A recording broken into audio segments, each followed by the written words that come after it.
Oh, Monday, August 24th. And we are cutting hay, third crop. Ashton's running the Magnum. We're narrowing the rows up so we could ted them out. This is dry hay for us. And third crop is really good, actually. It's thicker than it should be, but I'm not complaining. There's three of us running today. We got this one. And then Brant is over there. It's tetting hay. The 886.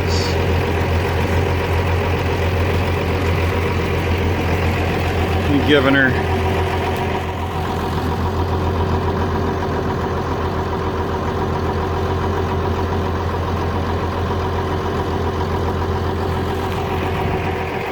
Yeah, so all three of us are here. I won't last much longer because I got back issues, so I gotta take it easy. But that's what we're doing today. I'm using that. I got a Kuhn tedder. Brant over there has got a Massey Ferguson one. It's not too old. Does a really good job.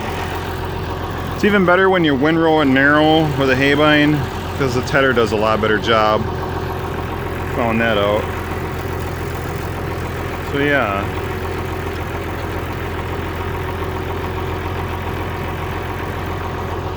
Alright.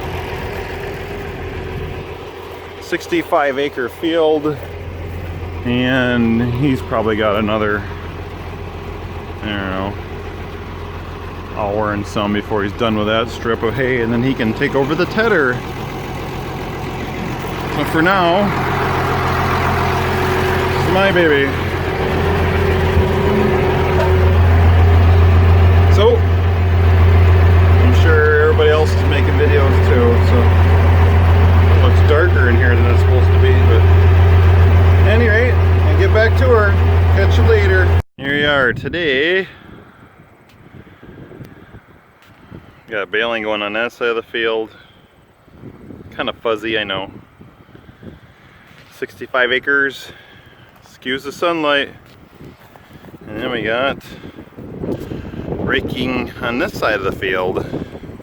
Hopefully there's no wind hitting the phone. I can't tell from here. It is windy. It's one of these days when it's like 95 degrees out. And it's not very pleasant, but at least the wind is blowing. And this hay is drying fast. Once he rakes it, it's already dry before he rakes it because, yeah, there's just no moisture left in there. We cut this stuff on Monday. It did get rained on. And, but it's good to go. So Jim over there is baling today. And we're only getting 20 bales out of him. Oops, sorry. I don't know where the microphone is. Right there. Hopefully it's not getting windy. Probably is, my luck. And that's Ashton raking away.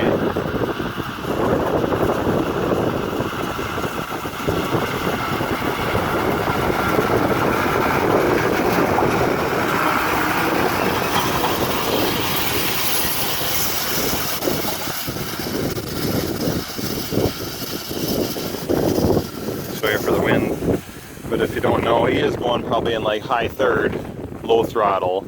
It's kind of a speed rake, so he can go faster, but this field's a little bumpy, so he's pretty cautious. He's good with equipment, so I don't have to worry about him too much. Just this four-wheeler, when he drives it, it likes trees. Anyway, that's that. I would take a drive. We could take a drive here and see where we're at.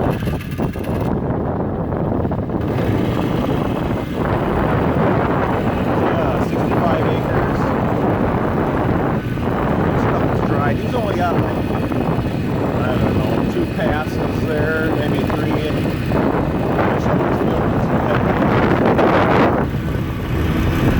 And he'll be done. I guess we'll pause it for a little bit until we get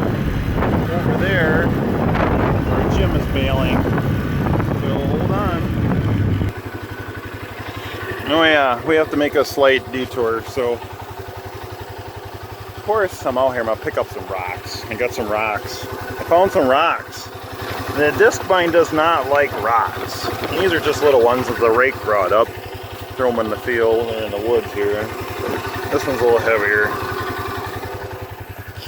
And the best thing to do in the woods here at this time of the year is look for blackberries. We have a lot of blackberries here in southern Wisconsin, but there ain't none right here that I see. If anybody's had blackberries, they are so yummy. But also you have to look out because I am wearing shorts, and there's a lot of poison ivy in here. Poison ivy is no fun. Me and poison ivy do not agree. And if I don't wash off my legs right away, I'll be in serious trouble. Well, see this plant right here. I'm not touching it, but that's poison ivy. No fun. No fun at all. Poison ivy sucks. How many out there had poison ivy before? It's no fun. So here we go. We're gonna go catch Jim and see what he's doing.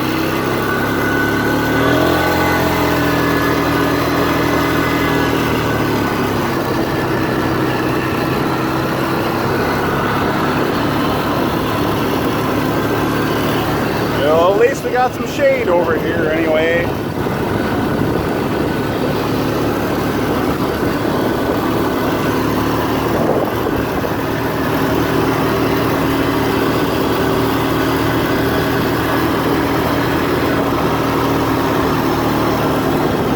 So I've only asked Jim to make like 20 bales.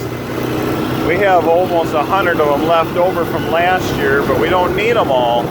We've had more corn silage and they seem to do well on that, except for when it gets super cold out. We like to feed them dry matter, which is the hay, but we haven't needed it this year. So 20 bales is gonna take us up where we belong. So that's why I only have him doing 20 bales. And this side of the field is definitely dry as the other side is. So we'll catch up to him a little bit and kind of watch some action. He's already got 1, 2, 3, 4, 5, 6, 7, 8, number 9 in the chamber. So it won't take him long and he'll be done. So I already have done just about.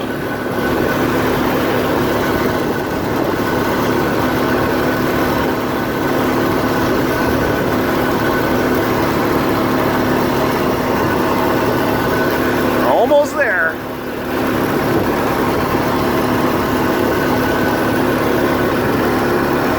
It's plenty dusty. There, I'll focus in on it a little bit and we'll get right up in there. He should be dumping. Yeah, pretty soon. He might turn around actually. And if he decides to turn around, I might pause it because he's a little camera shy.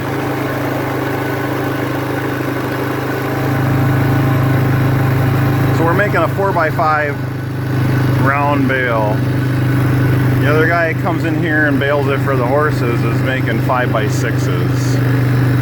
So Jim is actually pretty good about what he charges us. He puts that juice on it, as he calls it, but preservative he uses for the bales, and he charges us about $7. So, oh, there we go. We're gonna dump.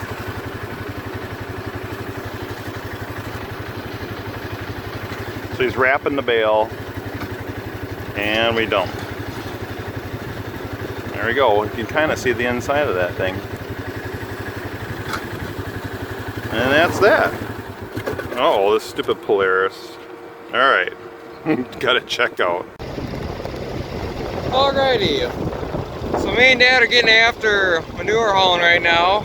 Getting not all the lots. We're going to get a couple of feedlots here cleaned up after it rained a whole bunch. So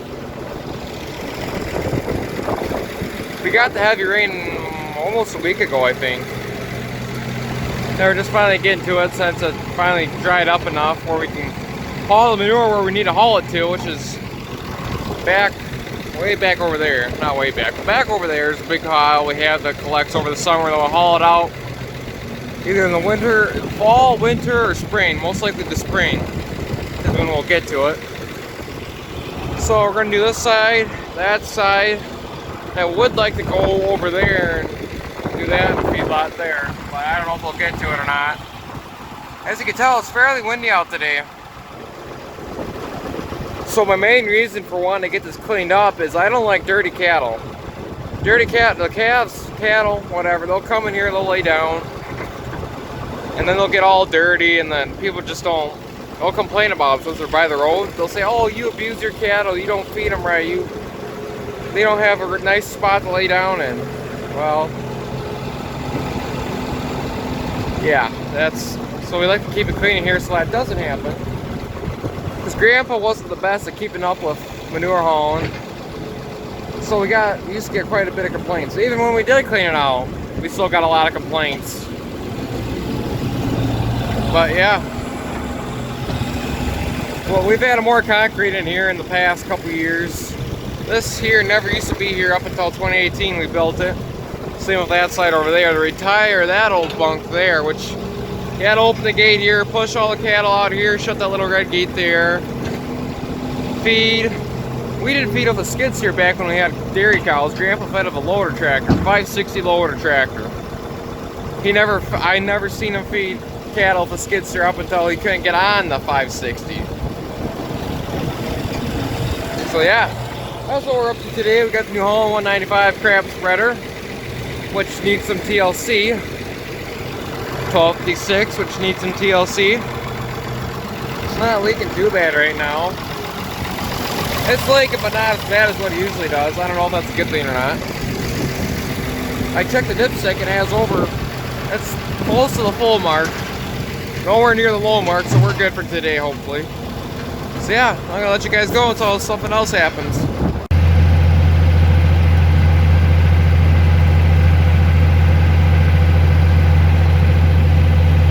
So this is the pile that I'm hauling it to right now. Not too big yet, but it's a decent sized pile.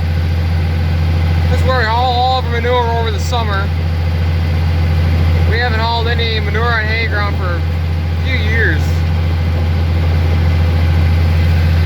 So yeah, that's pretty much all it is back here. Alrighty, so we're done hauling manure. As you can see, we put guardrail up back there, replace a barbed wire fence that was there that did not work at all. So yeah, we got guardrail back there now, and the steers are already liking it. This will be a lot nicer for when we're sorting cattle in here. Yeah, they can't jump through that. Or push through it or whatever. Barbed wire fence there and it didn't work. Yeah. They beat it up. Even if it was tied to electric fence, it wouldn't work. They just push through it. No, they can't go through it. They gotta jump it. Yeah.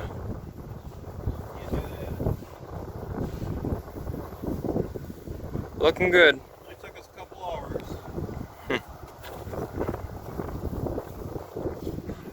Yeah, that's what's going on so far. It's a nice improvement already. Oh, it's down there. Yeah. That's not so good. No, we don't really start cattle over there, so we don't have to worry about it as much. Over here, though, it's different. They're all hungry because they're all pushed out here for a while. I guess let you guys go again until something else happens.